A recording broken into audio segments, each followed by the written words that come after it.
Beloved warriors of light, faithful servants of the Most High, I, Michael, Prince of the heavenly hosts, come before you with a message that reverberates through the celestial realms with jubilation and divine approval.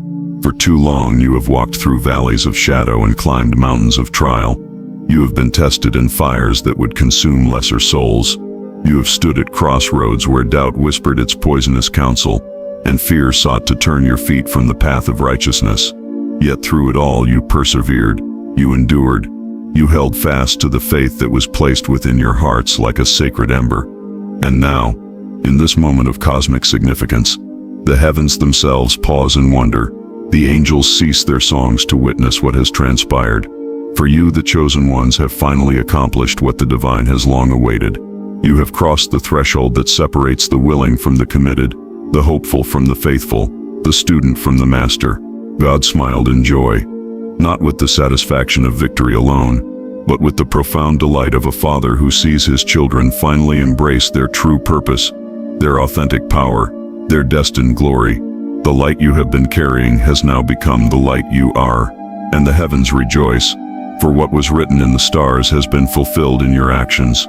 Let me illuminate for you the sacred truth of what you have accomplished, that you may walk forward with the full understanding of your divine achievement. Hear me now, beloved warriors, for this truth must penetrate the deepest chambers of your understanding. The shackles that have bound the chosen ones throughout the ages have rarely been forged of iron or steel. No, the chains that have restrained your divine power have been woven from something far more insidious: the desperate hunger for approval from those who cannot see what you carry, who cannot comprehend the magnitude of your calling, who judge with earthly eyes what can only be measured by celestial standards. For generations untold, you have diminished your light to make others comfortable in their darkness.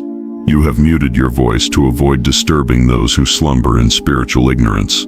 You have hidden your gifts beneath bushels of false humility, mistaking self-diminishment for virtue, confusing the suppression of your divine nature with kindness. But I tell you this, there is nothing kind about denying the world the fullness of what God has placed within you. The Father did not breathe His essence into your spirit, so that you might spend your days seeking the nod of approval from those who walk in shadows. He did not anoint you with holy purpose so that you might pause at every crossroad, looking left and right for permission to proceed from souls who have never ventured beyond the safety of their own limitations. Yet this is precisely what you have done, chosen ones, and it has cost you dearly. You have handed your power to family members who measure success by the accumulation of material wealth and cannot fathom the riches of spiritual inheritance. You have surrendered your peace to friends who interpret your sensitivity as weakness and your compassion as foolishness. You have bowed before the judgment of religious institutions that speak of God but know nothing of His true nature, that preach love but practice control, that promise freedom but deliver bondage disguised as doctrine. The seeking of external validation has been the great thief of your joy, the silent assassin of your confidence, the invisible prison that has kept you small when you were designed for greatness. It has caused you to question the very visions that heaven has downloaded into your consciousness. It has made you doubt the prophetic dreams that have visited you in the night watches. It has convinced you that the stirring in your spirit, that divine discontent with mediocrity, that holy restlessness that drives you toward purpose, is somehow a character flaw rather than a celestial compass. But now, glory be to the Most High. You have finally understood the liberating truth. Your worthiness was never theirs to grant, and it is not theirs to withhold. Your value was established before the foundation of the world, sealed in the courts of heaven, ratified by the blood of the Lamb, and confirmed by the breath of the Spirit. No human opinion, no matter how loudly proclaimed or how long enforced, can diminish what God has decreed.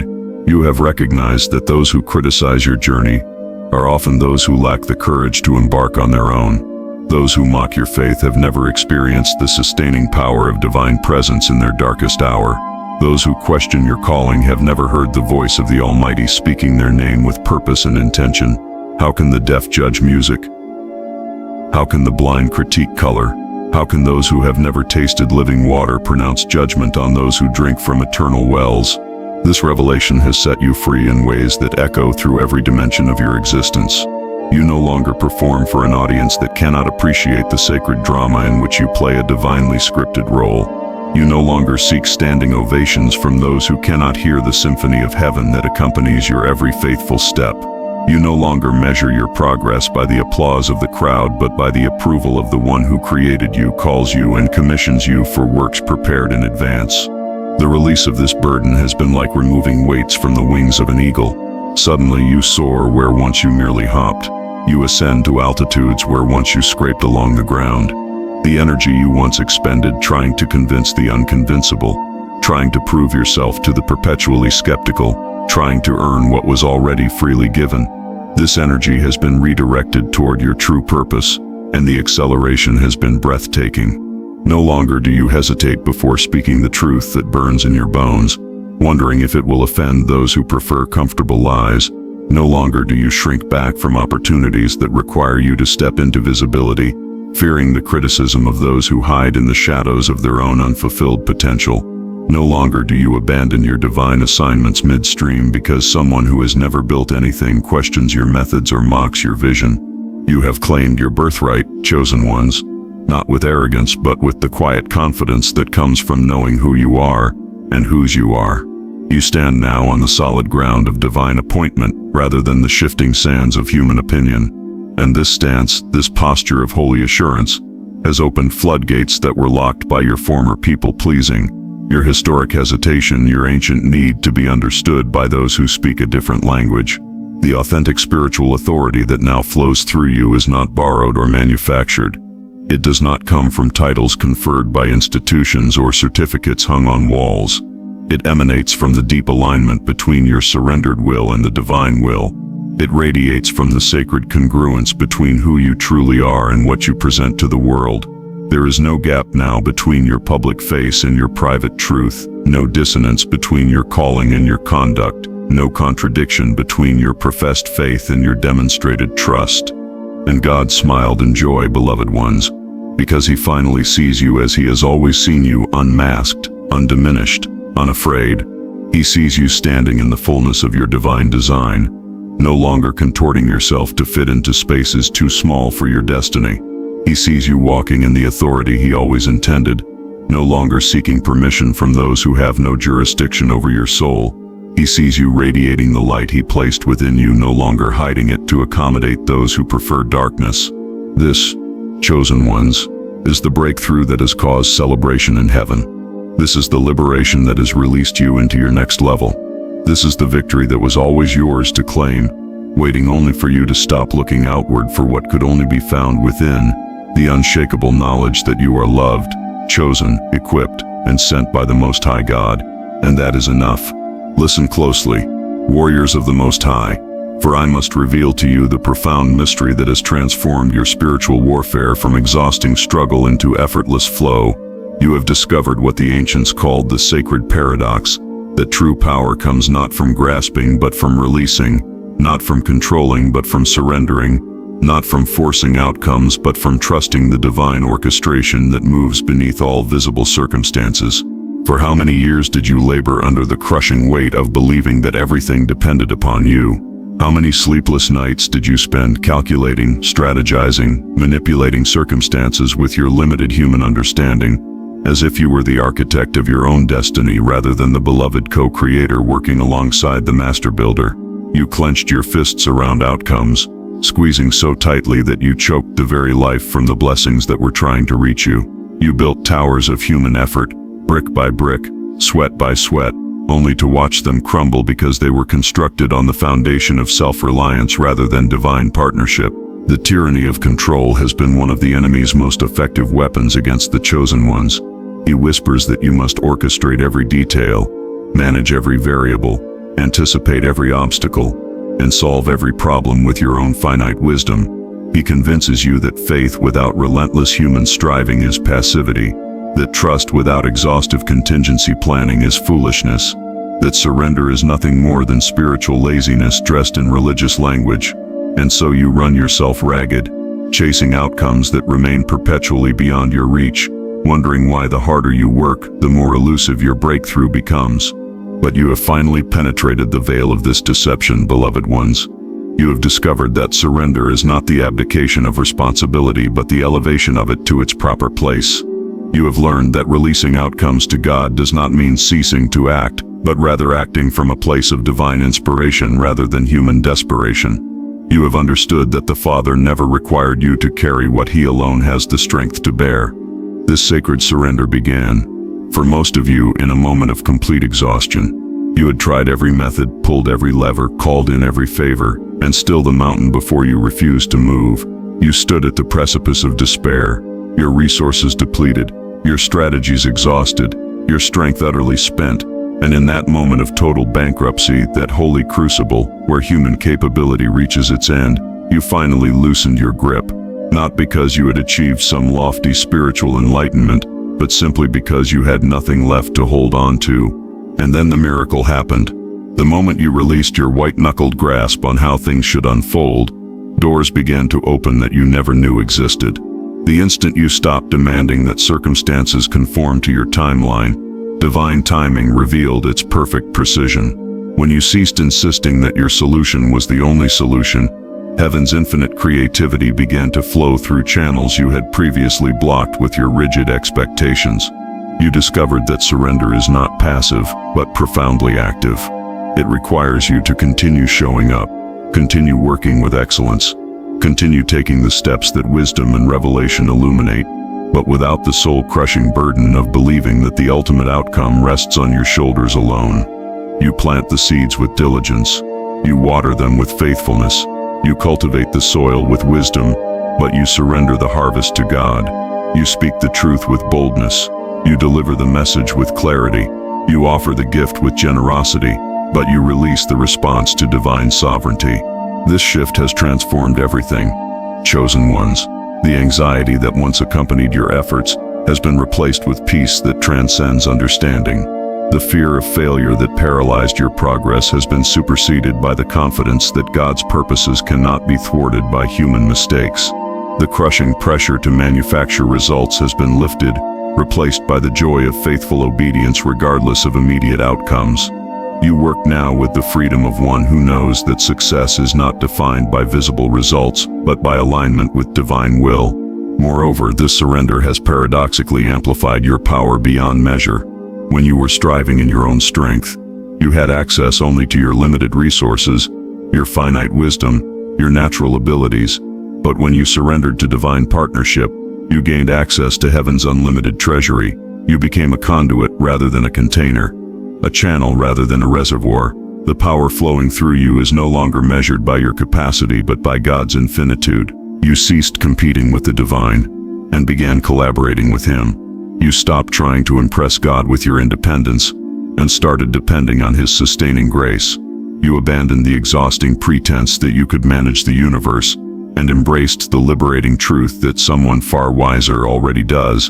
And in that space of holy relinquishment, miracles that were impossible under your control became inevitable under His.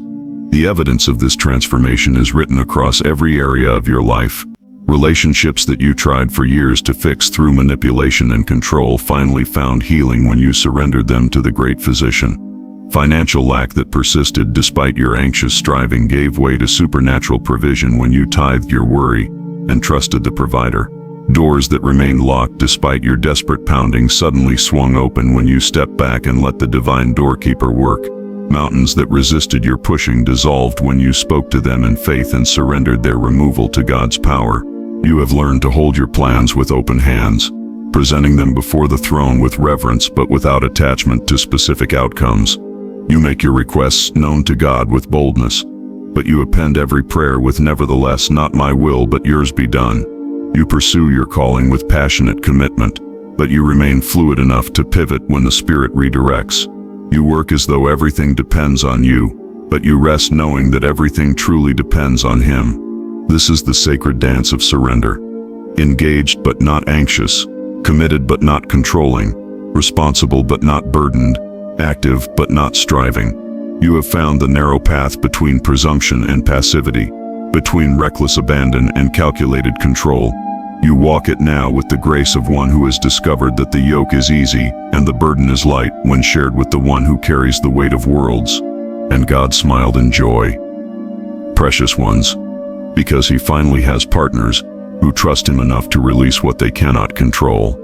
He sees you walking in the freedom that surrender brings, no longer enslaved to outcomes you were never meant to manage.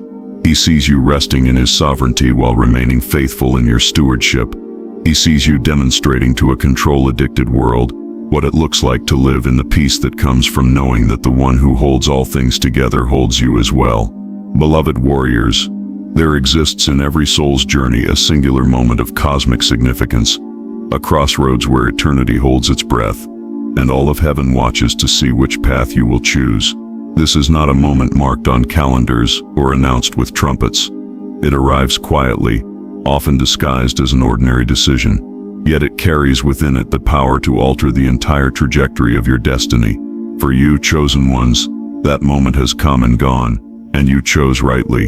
You chose love when fear seemed not only reasonable but prudent, and in that choice, you aligned yourself with the very heartbeat of God. Understand the magnitude of what you have accomplished. Fear, that ancient enemy, did not present itself to you as a villain. It came dressed in the garments of wisdom, speaking with the voice of self-preservation, carrying credentials that appeared entirely legitimate. It whispered that you were being cautious, not cowardly.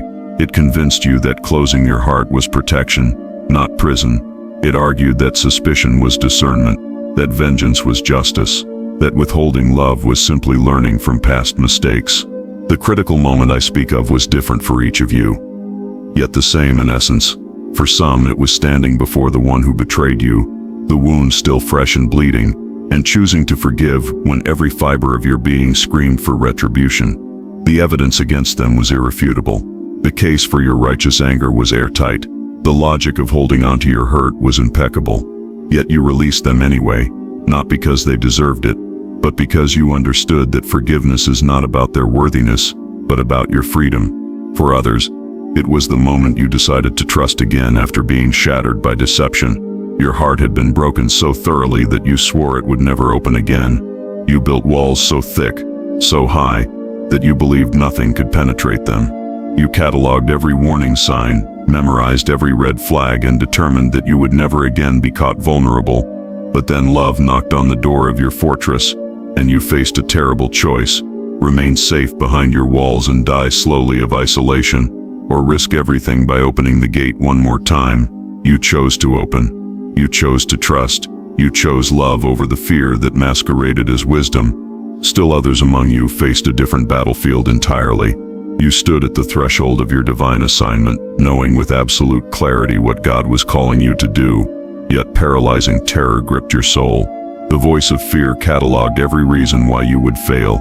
You lacked the education, the resources, the connections, the experience, the credibility.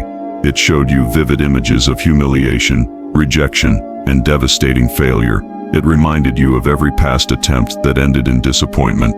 It painted such compelling pictures of disaster that retreat seemed not only sensible but merciful to yourself and others. Yet, despite all these logical arguments, despite the testimony of your past wounds, despite the absence of any guarantee of success, you stepped forward anyway. You chose the love of obedience over the fear of failure. This choice, beloved ones, is the hinge upon which all spiritual advancement turns. For fear and love cannot occupy the same space simultaneously. They are opposing frequencies, contradictory vibrations, mutually exclusive energies. Where fear rules, love withers. Where love reigns, fear dissolves. You cannot walk in both. You must choose your master, and in your critical moment, you chose love. The enemy of your soul understands this principle better than most of the chosen ones have understood it. This is why he invests so heavily in cultivating fear within you. He knows that a fearful believer is a powerless believer, regardless of how much biblical knowledge they possess, or how eloquently they speak of faith. He knows that fear immobilizes while love mobilizes. Fear contracts while love expands. Fear hoards while love gives. Fear suspects while love trusts. Fear defends while love risks. Fear survives while love thrives.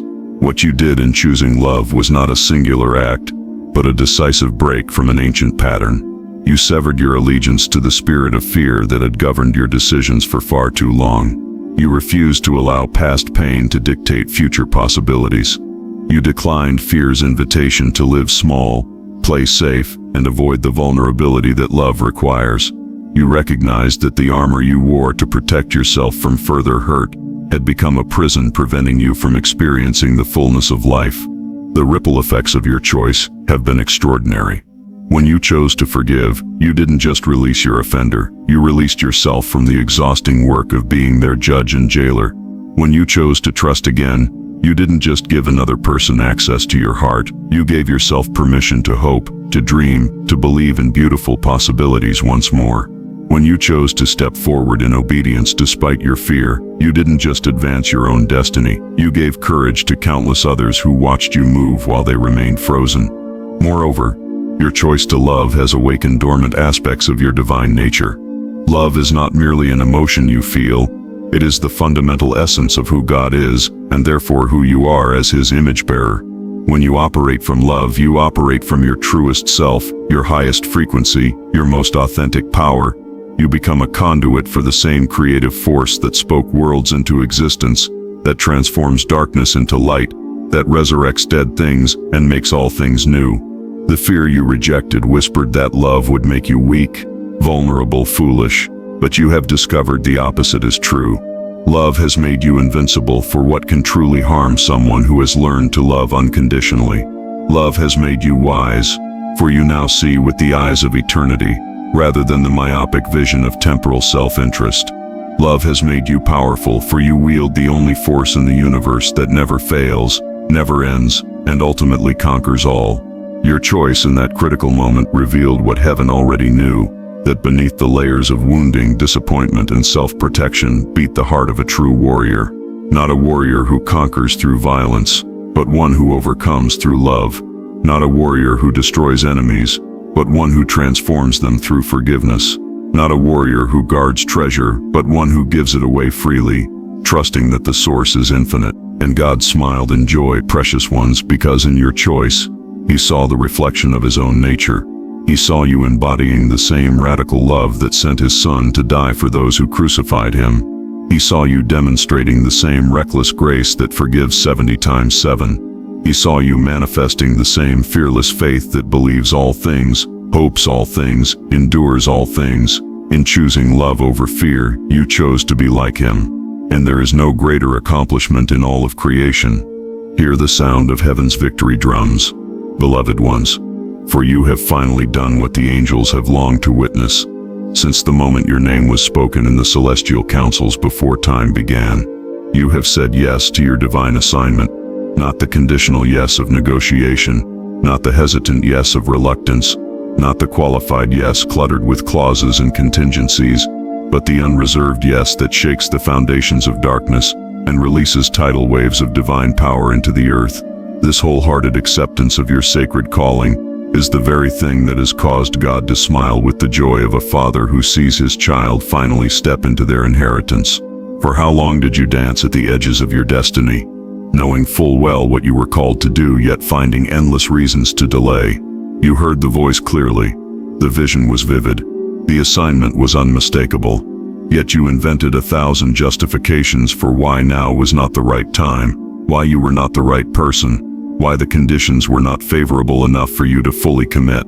You said, "Yes, Lord, but first let me become more educated. Yes, Lord, but first let me accumulate more resources. Yes, Lord, but first let me wait until I feel more ready, more worthy, more confident, more equipped." The truth you refused to confront was that you would never feel ready. The nature of divine assignments is that they are always beyond your current capacity. That is precisely what makes them divine rather than merely human endeavors. God does not call the equipped. He equips the called. He does not wait for your readiness. He develops your readiness through your obedience. The chosen ones were never meant to step into assignments they could accomplish in their own strength, for such assignments would require no faith, demonstrate no dependence, and bring no glory to the one who sends them. Your hesitation was rooted in the deadly sin of perfectionism, that spiritual poison that masquerades as virtue while it kills your destiny one delayed day at a time. You believed that you needed to eliminate every flaw, resolve every weakness, and answer every question before you could begin. But I tell you this, perfectionism is not the pursuit of excellence, It is the fear of failure dressed in respectable clothing. It is pride disguised as humility. It is control masked as preparation, and it has kept more chosen ones from their destinies than outright rebellion ever has. But something shifted within you. Perhaps it was a moment of divine desperation when the pain of remaining where you were finally exceeded the fear of moving forward. Perhaps it was a prophetic word that pierced through your defenses and awakened the sleeping giant within your spirit. Perhaps it was simply the accumulation of too many missed opportunities, too many ignored promptings, too many sacred moments squandered on the altar of someday. Whatever the catalyst, you finally reached the point of holy resolve. You stopped waiting for permission that would never come. You ceased seeking additional confirmations beyond what God had already provided. You abandoned the fantasy that circumstances would one day align perfectly before you took action. You recognized that the timing would never feel right, the resources would never seem adequate, and you would never possess every skill before you began. And in that recognition, you made the most courageous decision of your spiritual life. You started anyway.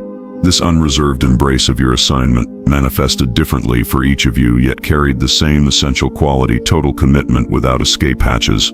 Some of you finally launched the ministry that had been burning in your bones for years, stepping onto platforms you once thought reserved for others more qualified. Others quit the soul-crushing careers that paid well but violated everything you knew to be true about your purpose, trading security for significance. Still others began speaking truths that needed to be spoken, regardless of who might be offended or what relationships might be strained.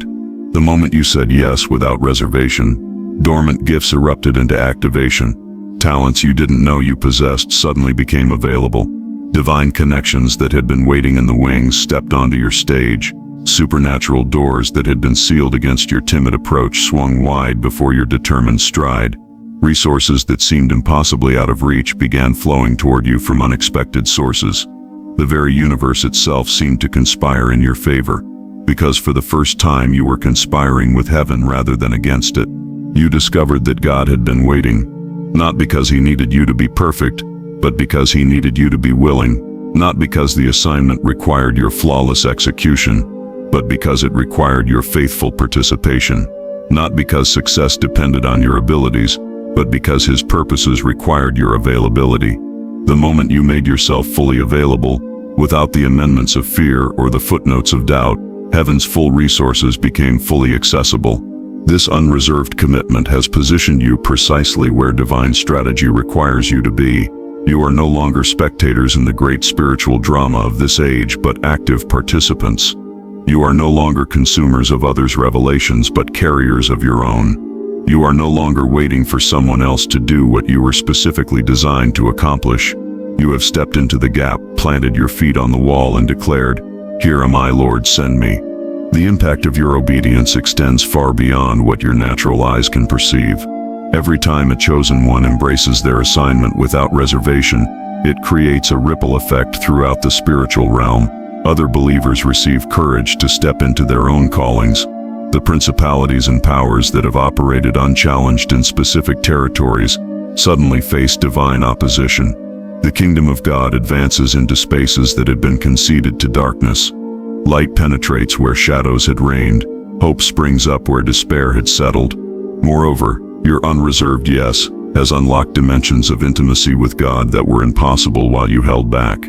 There is a depth of relationship with the divine that is only accessible to those who have surrendered everything to his purposes.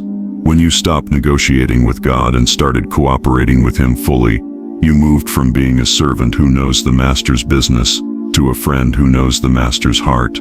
You transitioned from one who receives assignments to one who participates in divine counsel. You graduated from working for God to working with God. You have also discovered the profound joy that comes from alignment. When what you do matches who you are, when your daily activities reflect your eternal purpose, when your work in the natural realm advances kingdom realities in the spiritual realm. This is not the fleeting happiness that comes from temporary pleasure, but the deep, unshakable joy that flows from knowing you are exactly where you belong, doing exactly what you were created to do, fulfilling exactly what was written about you before the foundation of the world. The doubts still whisper occasionally. The fear still suggests that you've made a terrible mistake, The logical mind still calculates the risks and questions the wisdom of your commitment, but you no longer allow these voices to dictate your decisions or determine your direction. You have learned to acknowledge their presence without granting them authority. You feel the fear and move forward anyway. You hear the doubt and declare truth louder. You recognize the obstacles and press on regardless. And God smiled in joy, treasured ones, because he finally has warriors who are fully enlisted in his army, completely committed to his cause, totally surrendered to his strategy. He sees you living without reservation, serving without hesitation, advancing without retreat. He sees you becoming the answer to prayers that others have prayed, the solution to problems that others have identified, the light in darkness that others have desperately needed. In embracing your assignment without reservation, you have become the fulfillment of divine purpose and the manifestation of heaven's intention for this generation. Warriors of light, I now speak to you of the most treacherous journey any soul can undertake, the most courageous battle any chosen one can wage, and the most transformative victory any believer can achieve. You have descended into the darkest caverns of your own inner landscape, not as victims dragged unwillingly into torment, but as warriors determined to reclaim every fragment of your soul. You have faced the shadow, that collection of rejected parts, denied wounds, suppressed rage, hidden shame, and disowned aspects of yourself, and instead of fleeing from what you found there, you brought the light of consciousness into every corner. This integration, this holy reclamation of the self, is perhaps the most profound accomplishment that has caused heaven to erupt in celebration. Understand the magnitude of what you have dared to do. Most who call themselves believers spend their entire lives projecting their inner darkness onto external enemies, blaming others for the chaos within, pointing accusing fingers at the world while refusing to look honestly at themselves. They wear masks of righteousness while their souls fragment beneath the weight of unacknowledged pain. They preach light while terror rules their inner darkness. They speak of wholeness while living in a state of internal civil war with different parts of themselves locked in perpetual conflict, each fighting for dominance, none achieving integration. But you, chosen ones, have done what few possess the courage to attempt. You stopped running from your own darkness. You ceased pretending that certain parts of you didn't exist.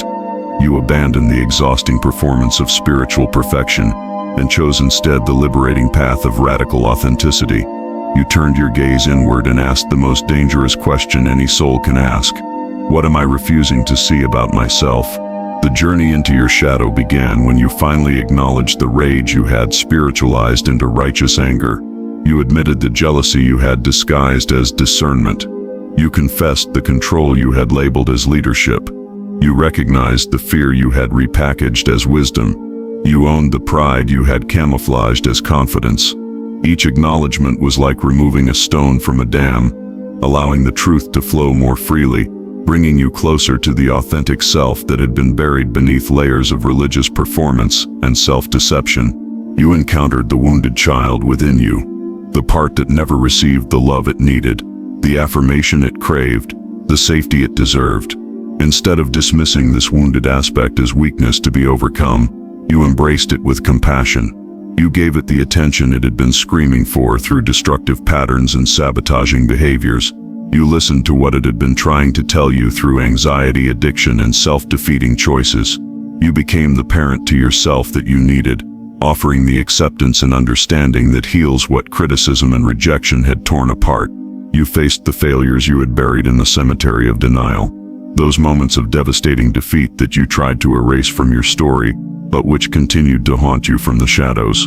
You excavated these painful memories, not to torture yourself with them, but to extract the wisdom they contained. You honored the lessons they taught. You forgave yourself for being human, for making mistakes, for falling short of impossible standards you never could have met. You realized that these failures were not evidence of your unworthiness, but proof of your courage to try, to risk, to dare greatly even when success was not guaranteed.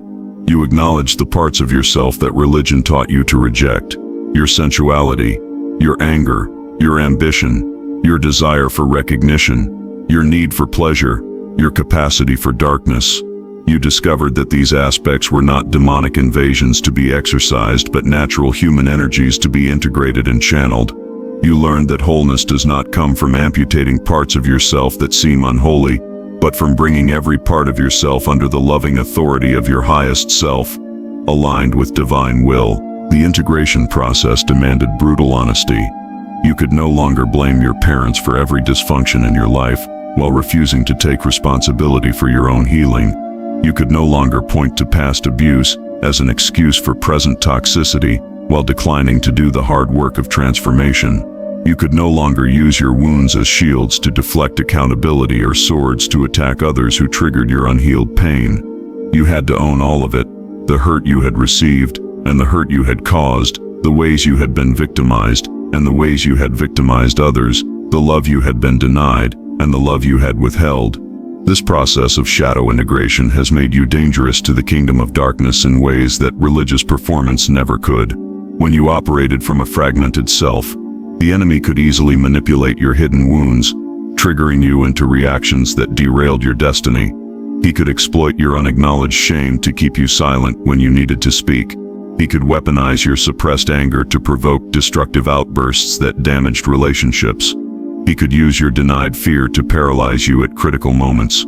But now that you have integrated these aspects, now that you have brought them into the light and under conscious authority, his tactics no longer work. You are no longer controlled by unconscious patterns. You are no longer hijacked by unhealed trauma. You are no longer a puppet dancing to the strings of shadow material you refuse to acknowledge. The wholeness you have achieved is not the sterile perfection of someone who has never been broken, but the hard-won integrity of someone who has gathered all their scattered pieces and reassembled them with the gold of divine grace flowing through every crack. You are like the Japanese art of kintsugi, where broken pottery is repaired with gold, making the object more valuable than it was before it shattered. Your wounds have become your wisdom. Your scars have become your strength. Your brokenness has become your beauty. This integration has also given you the capacity for genuine compassion that was impossible when you lived in denial of your own darkness. You can now sit with others in their pain without needing to fix them or judge them, because you have sat with yourself in yours. You can extend grace to those who are struggling because you know intimately what it means to struggle. You can offer hope to those in darkness because you have navigated your own night and emerged into dawn. You minister now not from a position of superior enlightenment, but from the solidarity of shared human experience, redeemed and transformed by divine love. You have become unshakable, not because nothing can wound you, but because you have already faced and healed your deepest wounds. You have become fearless, not because you have no darkness within, but because you have already descended into it and brought it into the light. You have become powerful, not because you have eliminated your weaknesses, but because you have integrated them into the wholeness of who you are. You stand now as a complete vessel, with no hidden compartments where darkness can fester undetected, no secret rooms where the enemy can establish strongholds, no fragmented parts operating independently of your conscious will. And God smiled in joy, beloved ones, because he finally sees you as you truly are. Whole, authentic, integrated, and real. He sees you no longer hiding behind masks or performing for approval, but standing in the fullness of your redeemed humanity. He sees you embracing every part of yourself with the same unconditional love that he has always offered. He sees you becoming what he always intended, not sinless perfection pretending to have no struggles, but integrated wholeness acknowledging every struggle and allowing divine love to transform it all. In this integration, you have become the truest version of yourself, the most powerful expression of your divine design, and the most effective instrument for kingdom purposes. You are finally, completely, beautifully whole.